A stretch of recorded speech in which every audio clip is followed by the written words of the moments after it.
ومن أحسن قولا ممن دعا إلى الله وعمل صالحا وقال إنني من المسلمين.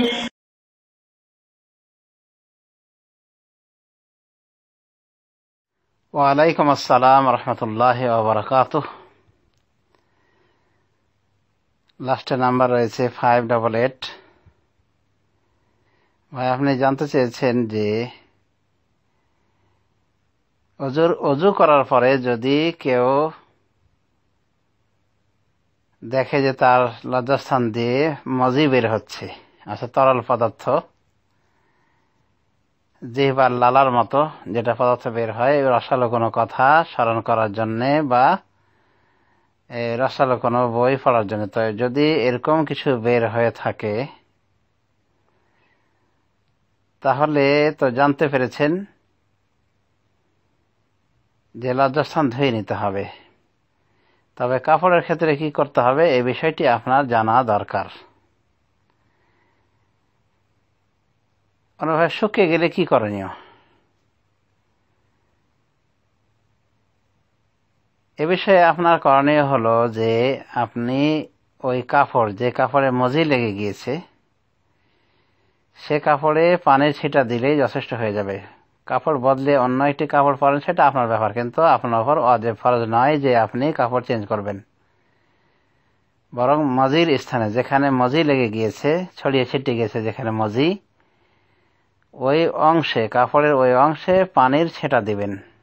এটাই ওটাকে পবিত্র করে দেবে। সহিহ হাদিসে এটাই বলা হয়েছে। সুনান গ্রন্থের হাদিসে, সহিহ ইবনে হিব্বান সহ বিভিন্ন সহিহ বিশুদ্ধ হাদিস গ্রন্থে পাওয়া যায়।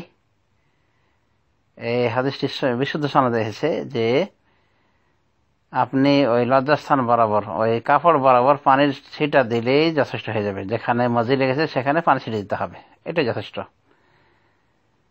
আর শুকিয়ে গেলেও ওই একই কথা, যে ওটাকে পাক করার জন্য, ওই স্থান পাক করার জন্য পানি ছিটা দেবেন।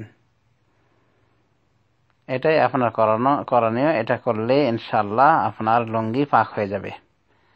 আর লজ্জাস্থান ধোয়ার ক্ষেত্রে আর একটা বিষয় খেয়াল রাখতে হবে যে লজ্জাস্থান যেন, অর্থাৎ লিঙ্গ যেন অন্ডকোষ সহ ধোয়া হয়, এটা খেয়াল করতে হবে। কারণ রাসূলুল্লাহ সাল্লাল্লাহু আলাইহি ওয়াসাল্লাম আলী রাদিয়াল্লাহু তাআলা আনহুকে এরকমই করার পরামর্শ দিয়েছিলেন ওয়াস্তার মাধ্যমে।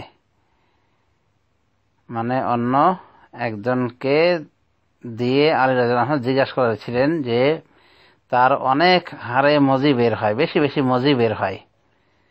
আর যেহেতু ফাতেমা রাদিয়াল্লাহু আনহা তারই অধীনে ছিলেন, এজন্য সরাসরি জিজ্ঞাসা করতে লজ্জা করেন। তখন মেকদাদ ইবনে আসওয়াদকে দিয়ে জিজ্ঞাসা করেন যে কি করা লাগবে। তো তখন রাসূলুল্লাহ সাল্লাল্লাহু আলাইহি ওয়াসাল্লাম এই মাসআলার জবাব হিসেবে বলেছিলেন যে সে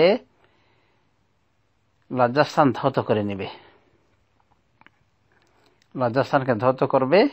আর কোন কোন বর্ণনা হয়েছে যে তার অন্ডকোষ দুটিকেও ধুয়ে নেবে, মানে পাক পরিষ্কার করে ফেলবে। এতে করে কি হয়, ওই ঠান্ডা হয়ে যায়, ওই উষ্ণতা কমে গেলে তখন বীর্যের আসার ধারাও বন্ধ হয়ে যেতে পারে। তো এই হলো বিধান যে লজ্জাস্থান ধুবে অন্ডকোষ সহ লজ্জাস্থান ধুয়ে নেবে। আর মজির ক্ষেত্রে যেটা কাপড়ে লেগে গেছে সেটার ক্ষেত্রে তো বুঝতেই পারলেন সাজেশন কি করণীয়, সুন্নাহ সম্মত কি করতে হবে বুঝতে পেরেছেন যে পানি ছিটা দেওয়াই কাফি ইনশাআল্লাহ। আশা করি উত্তর পেয়েছেন। ধন্যবাদ।